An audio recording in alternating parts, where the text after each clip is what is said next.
Welcome in, ladies and gentlemen, to another edition of the On the Pony Express podcast. I am Billy Embody. We have our mailbag edition of the podcast, trying to get this part of the pod going just probably every other week, answering our subscriber questions that have been submitted on the message board at ontheponyexpress.com. Pick up a subscription today if you haven't already. $10 per month. Trust me, just woke up this morning, dropped a couple of big tidbits on the site. You won't want to miss them. One involving a Big Ten transfer. So check that out. But now we want to get into our mailbag questions. Some are being answered in a Q&A format for our subscribers to kind of give them that and not just blast them out on YouTube. And so we'll have that up on the site on Thursday morning. We're going to lead off or Friday morning. We're going to lead off Friday morning with the mailbag part of the podcast. But now we are going to get into the questions. Without further ado, some of the questions that were submitted from our On the Pony Express subscribers. This first one comes in from AlumUFC4. Hope that's how you pronounce your username. Transitioning on from the Tanner Mordecai era to the Preston Stone, Kevin Henry Jennings era, do you think there will be a drop-off, or will we be okay in the quarterback room next year? Well, they do have Keldrick Luster coming in, so that'll be 3 quarterbacks at the very least on the roster for the 2023 season. Obviously, both Preston Stone and Kevin Henry Jennings played well at times in 2022. I feel like there's going to be the potential that you see a drop-off. And here's why. One, you open the season, you get your feet wet right away for Preston Stone or Kevin Henry Jennings, but then you have Oklahoma, TCU right on the schedule. And it'll be interesting to see how having a full offseason, having all these new faces affect how the quarterback play is early in the season, if that makes sense. Because you go and you lead off with Louisiana Tech, who's going to have probably a talented team, and you're going to have to score some points to keep up with Sonny Cumbie's team.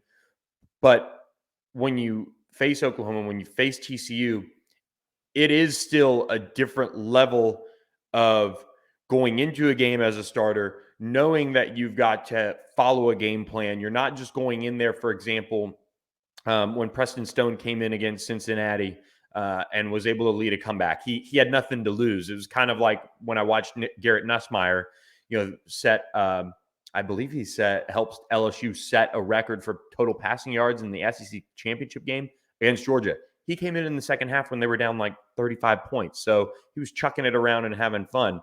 That was kind of how Preston Stone was in a way. He was just able to take shots. He was able to just play with nothing to lose. And when you have a game plan, you have to play within that game plan. And I know that sounds maybe weird and dumb, but I would say that you could expect a drop-off.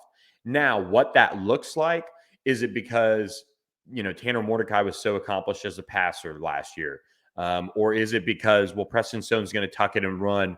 There might not be as many explosive plays early in the season as he settles in if he is a starting quarterback. If you're Kevin Henry Jennings, and he somehow grabs a starting job, what does that look like? How does the offense look? Rhett Lashley, and I would say it took a few games, obviously, against better competition to figure out the red zone, to figure out some of the nuances in the offense, getting the right running back in there. Eventually, they got Tyler Levine. Those things take time to develop. This is going to be a season where SMU can't take that time. They need to jump right in and be ready to go. But I still just have this feeling that from a passing game perspective, Preston Stone is probably going to be a little bit of a drop-off. Now, where maybe there won't be much of a drop-off, if he can not have the interceptions and turnovers like Tanner Mordecai had. So that's the difference. If Preston Stone takes care of the ball, does that even out in terms of making sure SMU doesn't lose a possession or two a game, especially in big games against good opponents? Does that then even it out in terms of maybe like having that consistent passing game that SMU had for much of the season? So I'm going to say early on, maybe there are growing pains as Preston Stone adjusts to being the full-time starter, as Kevin Henry Jennings, even if he finds a way to win it, adjusts to being the full-time starter. There are enough new faces. There is enough change on offense that I think you're going to want to tweak your lineup. You're going to want to see what works.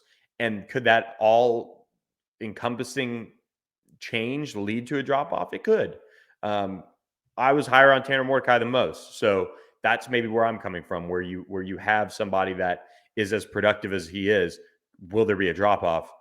It's tough for me to maybe not see that happening. Again, if Preston Stone takes care of the football, does that even out? And then can it be an even trade statistically? Can they outdo what Tanner Mordecai did this past season and in 2021? So I would say just a little bit of a drop off early.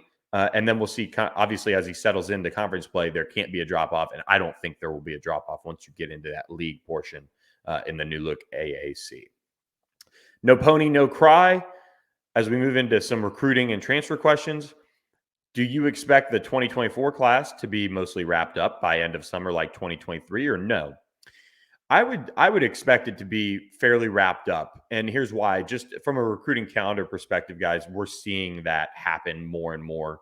I was pretty lucky for the most part. LSU and SMU both had their classes wrapped up fairly early. Here or there, a couple recruitments to track down the stretch for LSU. They had a few guys that they were working on. But then with SMU, we saw Lamadrick Spencer just commit. We covered that on the last podcast. But other than that, Kevin Allen was the only one during the early signing period that we were watching, and he certainly, jumped on board. So that makes 14 of your class pretty much being wrapped up by the beginning of football season, which is kind of when I draw the line at summer. Once those guys are in their football season, that's when you can consider the summer over. And SMU got that whole class pretty much wrapped up by the end of summer. So the last one before football season to jump on board was Jamarian Carroll, who just finished as a 4-star prospect for On3. So I think we're going to like that one. Just his competitiveness, his ability to go up to get the ball. That was what really stood out to me overall. So Jamarian Carroll, outstanding. So credit to him for getting that 4-star. But I do think the 2024 class will be wrapped up by the end of summer. I think it's going to be a pretty selective class. I think they're going to go for probably around 10 to 15 total. Maybe even less than that 15, maybe more like, 12, maybe as a sweet spot. This is a roster that has tons of guys with multiple years left. I mean, just going off the top of my head, there are not many that have 1 year remaining. I think it's probably the entire defensive line: Devere Levelston, Elijah Chapman, Jordan Miller, guys like that, Nelson Paul, and then for the most part, you have a lot of Hiron White, so that you have probably, I mean, 7 seniors, just kind of off the top of my head right now. That's probably the number. So you're looking at a roster that could very well in 2024 be really, really good. So I think it's going to be a small class. I think they're going to be selective. And then we'll see how they go about the transfer portal as well on that front. So Cal Pony asks, between now and opening day, how many new players, if any, will be on the roster from the portal that have not already committed? And can you estimate the timing of these new portal additions? I would say off the top of my head, probably I could see 5. We've talked at length about Drake Metcalf, the Stanford offensive lineman, who seems to kind of be waiting for that acceptance into SMU for law school. So that's kind of what we're watching with him. So that's one, if he's able to get on board. And then you have linebackers still in need. Wouldn't shock me if they want to bring in another safety. Amir Renwick, the Coffeyville defensive back, was on campus this past weekend. He's going to take it to the spring. They're still in it with Bishop Fitzgerald, his teammate, really, really highly touted safety, who's taking it to the spring. And then, from there, I could see them adding another offensive lineman. and we dropped some notes on that on the Pony Express. So check that out, with another name to monitor. So right off the bat, there you're 1, 2, 3 with a linebacker. If they can add another safety or 2, I mean, they just are not going to turn away secondary guys. And then defensive tackle, defensive end, they're always watching for. So 5 is probably a good guess, and I would say anywhere from now until June. That second transfer portal window begins May 1st, ends May 15th. So those guys will enter and then have the chance to be recruited over the summer.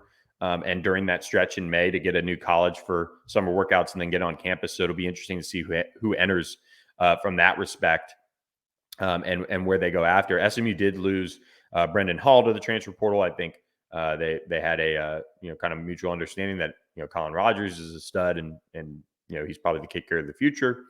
And then Bo Corrales did enter the portal, so that freed up a scholarship that went to Romello Brinson. In my mind, kind of a 1-for-1 trade on that front. And Donald Clay, veteran safety, one of my favorite guys to cover, is entering the transfer portal as a grad transfer as well. That was expected. Somebody that saw his playing time diminish. They've recruited a ton of safeties. He's going to graduate, which is awesome. I mean, just for Duck, coming from New Orleans, and John Curtis, he's one of the guys on the team that I've known the longest from a prospect to a player. He's moving on. So some spots naturally going to open up here as the spring unfolds, and we'll see kind of where they go from there. But I could see about 5 right now, handling that. When it comes to Whiskey Ponies question, how sustainable is our staff's ability to recruit the portal? 8 out of the current 14 guys are being brought over from assistants' previous stops. While this is obviously great right now, would the staff be able to keep up the momentum when there aren't players to mine from previous programs? I think the transfer portal success that SMU is having is sustainable. I think now we've seen that, I would say 2 staffs do it. NIL being in place is critical. That's a key part of it. And I don't think SMU lands some of those transfers from previous stops without NIL. And I'm not saying they landed all of them, but there are other programs, after a lot of those guys. LJ Johnson, well, he's a local Texas kid, so he fits the bill, just as far as a Texas guy staying in Texas. But, Jalen Knighton, Jordan Miller. I mean, Jordan Miller was being recruited by Purdue right up until the end, and SMU was able to hang on. So Jalen Davis Robinson, I mean, that's a high school connection. That's Scott Simons knowing Coach Tollison over there at Waxahachie and being close with him. That's a, one where you're seeing kind of the more natural way to bring in, transfers. This is guys that you recruited or guys you had relationships with, and you bring them on board. They're just, it's kind of like a twofold thing. You've got to have NIL to get the elite ones in the end. Ahmad Walker, Charles Woods, Chris Megginson, Robert Rahimi. I mean, those are guys that, certainly, had NIL in play because they had other schools after him. So it's kind of a 2-parter there. SMU has the NIL in place to really be a force in the transfer portal, and I think they're going to continue that.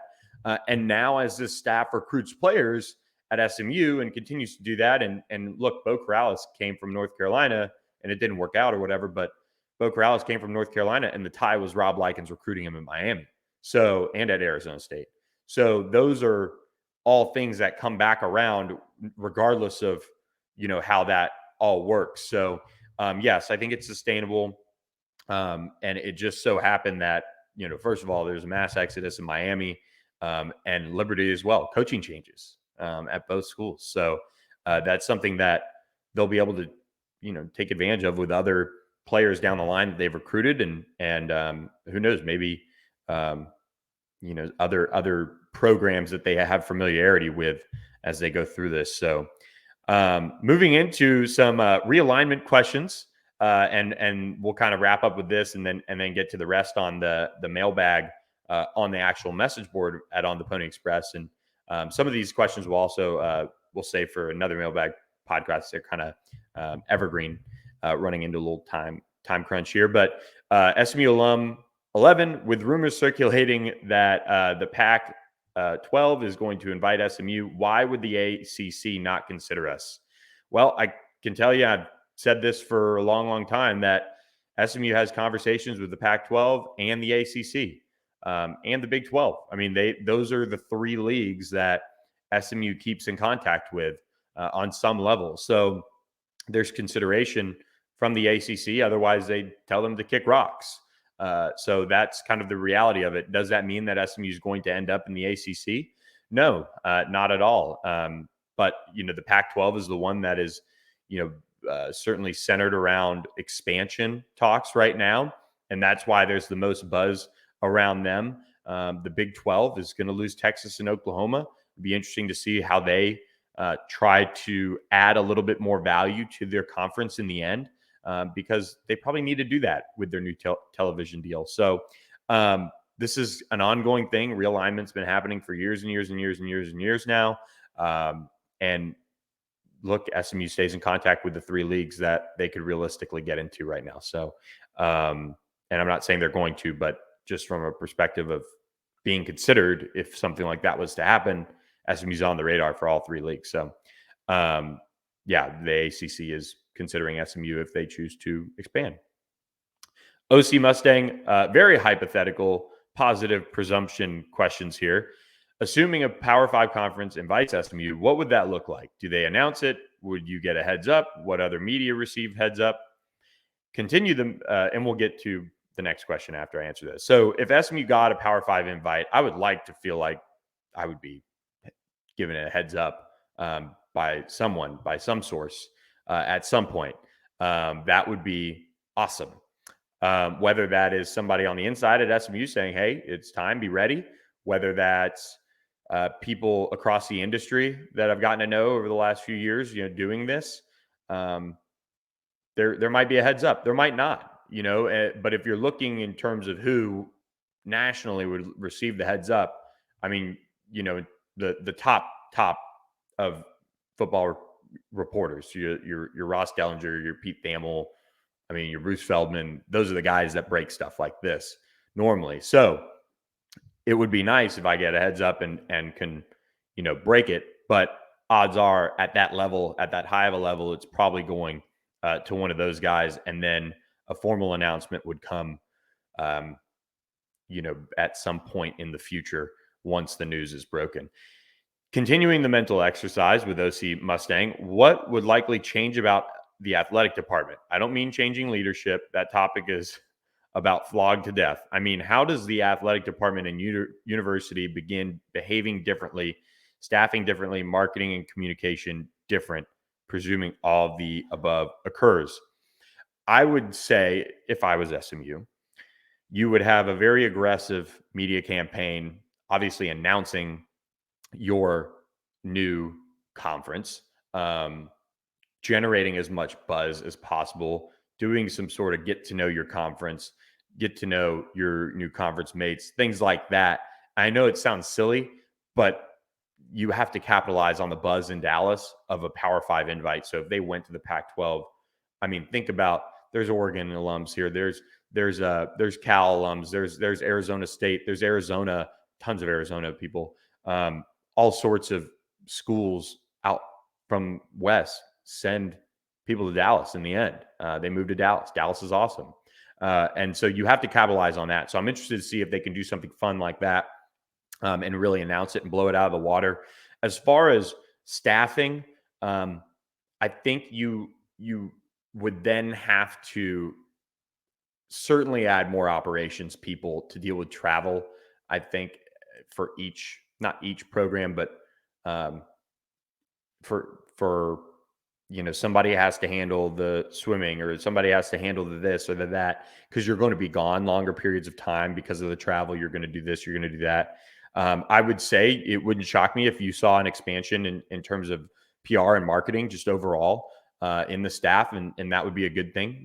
There's going to be more interest. There's going to be more eyes on SMU if that happens, and to deal with that, you probably need to add another full-time member or two on those staffs, and that's just to kind of take advantage of and hit on all the things that are likely to come if SMU gets that invite. Other than that, I mean, it sounds silly, but they have the facilities. They do run things first class. I know the stadium debacle was there, and I do feel like they have gotten it back on track. I think they're going to have to continue to upgrade that in that regard, just overall, because you're going to have more fans, you're going to have all those things. But believe it or not, I mean, SMU does a lot of things at a fairly high level. I would like to see them take advantage of the Pac or the ACC or whatever move, if that happens, with just trying to draw in more casual people in a better way. So I don't know what that looks like, but that's on them, and I'd be aggressive about it. And then would it change anything about what you are doing? I would say, well, it depends. So for right now, obviously, we're giving football a ton of attention. And that is because they are driving so much interest in the program by their actions on and off the field. They went to a bowl, didn't go their way, but they went to a bowl in year one under Rhett Lashley. They went into the transfer portal and absolutely crushed it. I think that, and continue to crush it. And there continues to be news.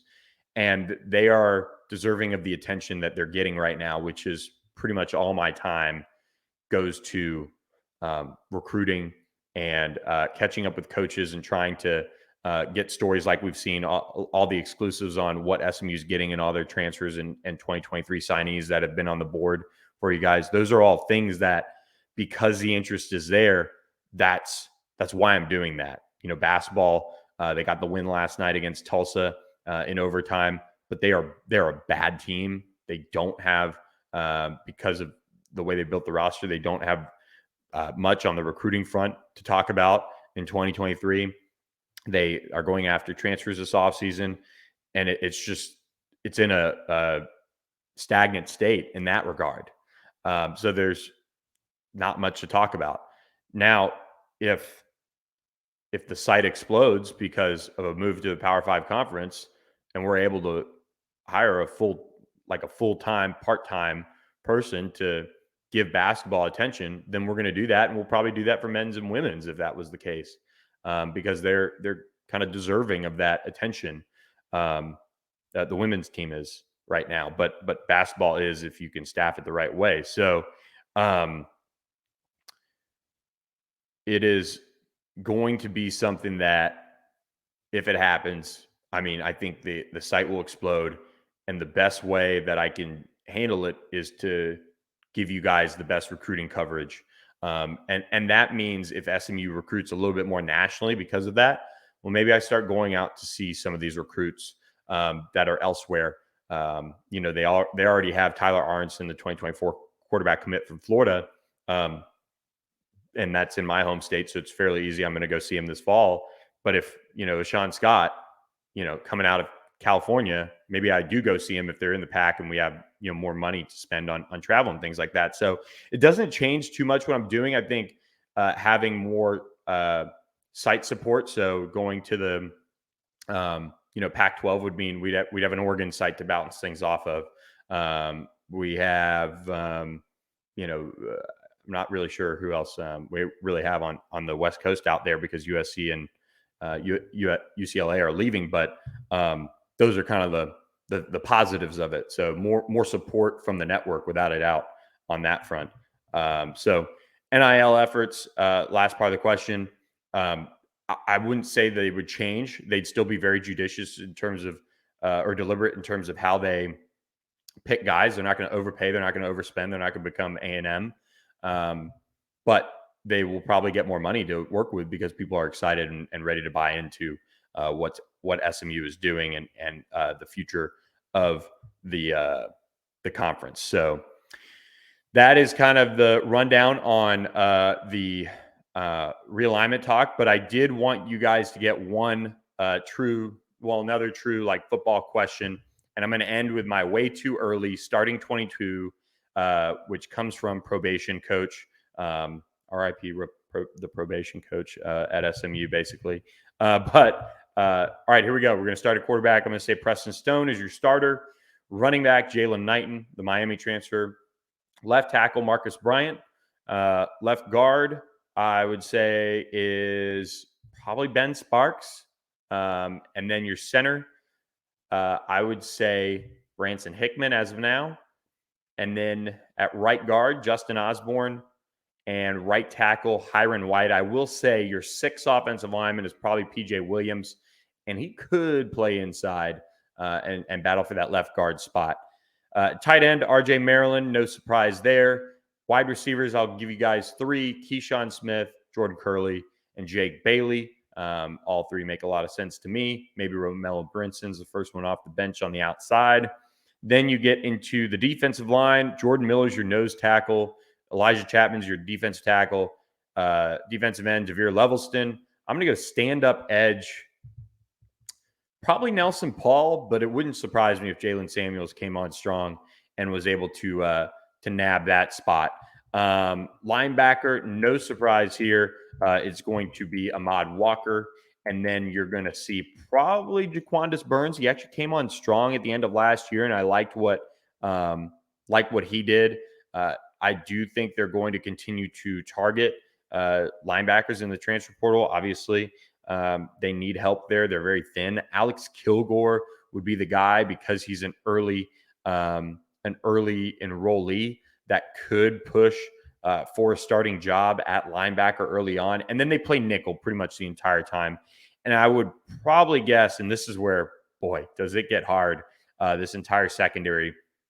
Let me move back first. I think Jonathan McGill is a clear-cut starter at safety.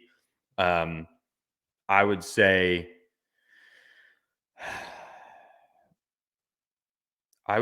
Robert Rahimi probably finds a way to start at safety. I mean, he was so productive last year for Liberty. He's got the talent. He's probably going to start at safety. Your nickel, it's either Brandon Crosley or maybe CJ Sanders. Both of those guys bring something different to the table in a way, but I mean, I could see it being CJ Sanders, and then Chris Meganson and Charles Woods are the two starting corners, at least in my mind, right off the bat. So that's your starting 22 for SMU in 2023. So with that, guys, going to wrap up this edition of the podcast. Check back Friday for our next position preview that we're going to break down. We're going to break down that cornerback room that we ended on and just give you guys some thoughts on that, because I do believe that position's done. So hope you guys enjoyed this long mailbag edition. Check back on Friday for the mailbag for the mailbag Q&A at ontheponyexpress.com. Please hit that subscribe button to our YouTube channel. We're approaching 500 subscribers on the YouTube channel. Help us out. Hit that subscribe button and share the podcast with all your friends if you haven't already. So appreciate you guys listening. Hope everybody enjoyed this one, and we'll catch you next time. Thanks for listening.